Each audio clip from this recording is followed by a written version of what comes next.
நண்பர்களே, தேங்காயில் உள்ள பூ கேள்விப்பட்டிருக்கீங்களா? வாங்க பார்ப்போம். அந்த தேங்காய்க்குள்ள எப்படி பூ வருதுன்னு பார்ப்போம். அது எப்படி வருது, எப்படி என்ன ஸ்டேஜில் இருக்கும்போது வரும், எல்லாத்தையும் வாங்க பார்ப்போம். வாங்க உடச்சி பார்ப்போம்.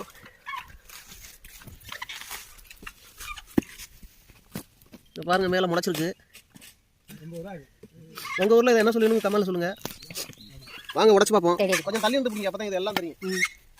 நம்மள பாருங்க, வாங்க உடைப்போம். உடைச்சு பூ கட்ட பார்ப்போம். கட்ட தெரியுங்களா? இதுதான் மெயின்.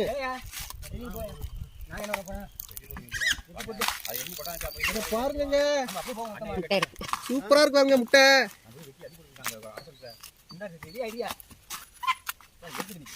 பாருங்க, சாப்பிடலாம், டேஸ்டா இருக்கு. சூப்பரா இருக்கு. நீங்க சாப்பிட்டு கமெண்ட்ல சொல்லுங்க. உங்க ஊர்ல என்ன பேர் சொல்லுங்க, கமெண்ட்ல சொல்லுங்க. இந்த வீடியோ லைக் பண்ணுங்க, ஷேர் பண்ணுங்க, சப்ஸ்கிரைப் பண்ணுங்க. அடுத்த